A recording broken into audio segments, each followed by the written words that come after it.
Hey, this is a Trendy Socialite. I hope all is well with you. Today's video is a bit of a follow-up to the $100 style challenge video that I did last week. If you haven't watched that video yet, you can check in the description box below for a link to that video. But basically, I received some Christmas cash from my father, and I decided to see how far I could stretch that cash fashion-wise. So I made some purchases. Still haven't quite finished making all of those purchases. We'll probably do so next week. So be on the lookout for a complete video of all of those purchases with the $100 together. But one of the questions, one of the sets of purchases that I did was from Goodwill. And so I've gotten some questions just about my thrifting methodology, if you will. I am by no means an expert thrifter at all. In fact, I'm probably a beginner in a lot of respects. But some tips and some tricks that I've learned since I've been thrifting has really helped me get what I think are some good finds and buys and some pieces that I love in my wardrobe. So I wanted to share those with you as well. One of the main things that has helped me in terms of thrifting is finding inspiration photos and outfits. So if you see someone on YouTube or a blog that you follow or in a magazine that you really like, be sure to take note of that outfit. If you can take the picture somehow or save it, I would do so. If not, I would write down the elements of the outfit that you like. For instance, if it's a pencil skirt, then write down that you want a pencil skirt. If it's a red cardigan, then write down, that you want to start looking for a red cardigan. And one of the other things I strongly recommend is to keep a list of pieces that you're looking for, so that when you're shopping and thrifting, you're able to keep those things in your mind and you're a little bit more focused when you're shopping.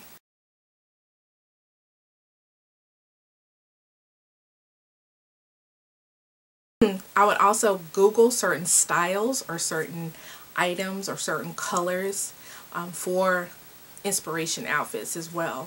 So if you happen to, say, pick up a pair of black palazzo pants while thrifting, then Google that under images.google.com especially, and see what kind of outfits you can find from that. And you can even plug in like outfit of the day or something like that to see if you can find some outfits to give you different ways to wear a particular item. You can also Google like vintage outfit of the day or thrifted outfit of the day and things like that, and you'll see a lot of people that have come up with some vintage and some how they've styled vintage and thrifted finds. I'd also recommend that you follow celebrities and bloggers who have a style similar to yours, and I know that going through the 30 for 30 challenge, as well as following various bloggers that thrift and do vintage shopping and styling as well, that I've come across some bloggers that I really like. One of my favorites is Bella Remixes, and she does she's done an awesome 30 for 30 challenge, and she has a really good way of mixing the vintage with the new kind of high and low end fashion and that sort of thing. So find various bloggers that can help you create that eye or get that eye for vintage and thrifted finds. I can tell you two that have helped me, two blogs that have helped me tremendously. That is God's Favorite Shoes, love her, friend in my head, and her best friend now, Fashion Nette-Work. Both of them have helped me so much in terms of just how to thrift, how to put various things together, ways to wear different things, and remixing and all of that kind of stuff. So they're awesome to follow as well. And they have natural hair. If you're at a point where you're thinking about changing your style up a little bit, then try to find blogs and people that emulate or that have the style that you want to emulate. That would be easy to do as well. And like I said a few minutes ago, definitely keep a list of the purchases that you're looking to make, so that you're not, when you're going thrifting, you're not walking into Goodwill, which can be slightly overwhelming, and you're like, OMG, what in the world, what am I looking for? You at least have some ideas. Oh, I want a red skirt, or I want a pair of jeans, or I want a blue jacket. And then you can kind of go to those, start in those sections and go from there. Shop regularly and try to establish relationships, especially if you kind of go to a kind of she thrift store, or any thrift store actually, but a thrift store, a consignment shop. It may be a little bit harder in the Salvation Army, Goodwill, but you can still do it there. But definitely in a thrift store and consignment shop and any sort of resale store. I shop our domestic violence resale prevention resale store a lot, so I have relationships with the people that work there. Because what will happen is, if they get something on a day that you're not there and they think it's your size and the style that you like, they will call you and tell you. Or if you say to them, I'm looking for a red skirt. When you get a red skirt in that's a size 12, let me know. And you'll be able to score some pieces, and it's like having a personal shopper for free. Oh, awesome. The one thing that I've learned is that practice makes perfect. The first time I went into Goodwill, I was like, what in the world? And I literally brought home some junk that I couldn't use. I think that I've become better at looking at pieces and how they can work in my wardrobe, how they work on my body, and things like that. So the more you thrift, the more that you shop, the easier it gets, and the better pieces that you're going to know what to look for in terms of quality pieces and what makes something a quality piece. Look at the stitching. Look to see if the piece is lined, if it's a skirt or a jacket or a pair of pants. Look at the brand. But you can't really totally go by the brand, because there are a lot of designer brands back in the 60s and 70s and even early 80s that aren't really brands right now that you may not be familiar with. But if there's a tag inside, look at what it's made of. I scored 2 blouses that I'm actually going to sell pretty soon. That were 100% silk. Never heard of the designers. I looked at the blouses and I was like, oh, these are cute. Then I looked, I was like, 100% silk? Oh yeah, this is coming home with me. So look at those things, the make of the fabric, and whether the stitching, and whether or not it's lined, and those things will tip you off as to the quality of the product, and will make it easier for you to make a purchasing decision. Bella Remixes is doing a thing now about cost per wear, CPW. And essentially what that is taking the item, or the price that you pay for an item, and you divide it by the number of times that you wear it over a period of time. Maybe it's 30 days, maybe it's 6 months. And then that number, that price, is how much it costs you per time to wear it. And how that helps is to determine, one, it really helps to determine if that piece is worth the cost. For instance, you may find a beautiful sequin floor-length gown at a consignment shop or at a vintage store or thrift store for $400, and it may be Halston. I mean, it's just hot. It is, I mean, backless, whatever, it's just hot. If you think about the number of places and the number of times you can wear it, your cost per wear will be significantly higher, probably, because you're only going to be able to wear it to formal events, and unless you're like on that circuit, we don't go to that many formal events, during the course of a year even. So your cost per wear is going to be high. That doesn't mean that you still don't get it, because if it's a designer gown, it's $400 and it may be valued at $1,500, $2,000 or something like that. That may be an awesome deal, but you just want to keep those things in mind. For me, I purchased a red pencil skirt from Goodwill in the last $100 style challenge haul, and the skirt was like $3.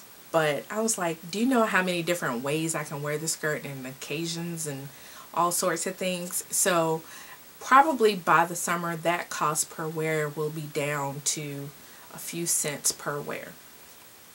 So that's just something that you want to think about. It doesn't have to overly influence your decision to buy a piece, but just something that may end up influencing your decision more is estimating the cost to make it wearable. This is alterations and any repairs that have to be done or cleaning that has to be done to a vintage or thrifted item. I've had quite a few pieces altered, and how much alterations I typically do depends on how much I paid for the item. I bought a dress on eBay for like $1. It was literally 99 cents. I paid more for shipping than for the dress itself. But when I got it here, I needed to do several things to it. Shorten the sleeves, take some buttons off, I had to do like several things to the dress. And so my alterations ended up being like maybe $15, which I didn't mind paying that much because it still made the dress totally about $16, which is a good deal for a dress like that. And I still wear the dress to this day. So you want to look at that. I had a skirt, one of my favorite skirts, in this outfit right here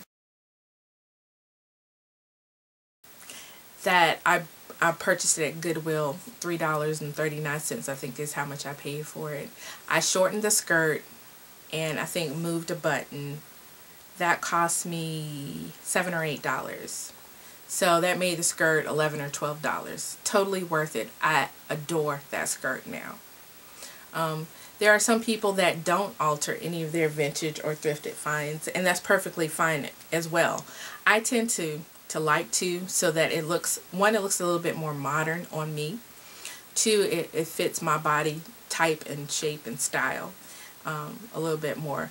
A lot of things, I have long arms, so a lot of things with long sleeves are too short on me. So a lot of times, if nothing else, I have to make the sleeves kind of a forearm length or an elbow length, or some I've even made short sleeve, so that they don't look like, oh my god, her sleeves are too short.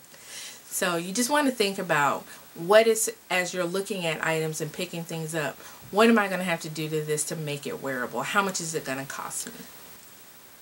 Shopping regularly will help you, especially in smaller stores, will help you know when they get new things in, what's new, what's old, what you've seen, and that sort of thing. Also helps with the practice makes perfect advice that I gave you earlier. Thrift while you travel. I cannot tell you how important and how exciting that can be. Probably my greatest thrifting adventure was when I went to Portland, Oregon for a conference, and I bought so many things thrifted. It was ridiculous. And I still wear them to this day. So especially if you're going to a larger city, I would definitely consider. You always want to keep your eyes open and an open mind when it comes to thrifting. And coupled with that, I'll include another piece of advice, is to not necessarily stick to the women's section of a thrift store, especially like a Goodwill or Salvation Army that has all genders and sizes of clothing. Especially for those of you that are petite and small and skinny and all cute and stuff like that, you can find pieces in the boys section. Anybody can find pieces in the menswear section. Maybe a slightly oversized cardigan that you can belt and wear with a pair of jeans and some boots. You know, a vest. The vest that I wore to the first natural hair meetup, I actually got out of the men's section at the Goodwill store for $3, I think, $2, $3, something like that. Some of the more, you can actually get a pair of trousers from there. I've seen some bloggers that have gotten men's trousers, and you know, for that really men's inspired look, they have worn those. So don't just confine yourself to the women's section of a thrift or a consignment shop or a vintage store. Look in other sections for things that you may be able to use in style for your wardrobe as well. You want to thrift off the beaten path. So if there are smaller communities around you that are shishi, as I like to call them, find out if there is a thrift store or a consignment shop in that area, because you may be able to find some awesome pieces and designer pieces there that at reasonable cost. There's one city in North Carolina that I'm going to get to very, very soon that is supposed to be awesome when it comes to thrifting. I'm not going to tell you what it is until I go there because I don't want you to beat me. But you should definitely look at those areas. Even some of the Goodwills. Try a Goodwill in a different part of town than you live in or normally shop in. So those are my thoughts and ideas and tips and tricks for thrifting and finding vintage finds. If you have any questions, be sure to leave them below. I'm going to include a couple of outfits for you with some vintage and thrifted pieces just to give you some inspiration as well. You all take care and be blessed. Bye.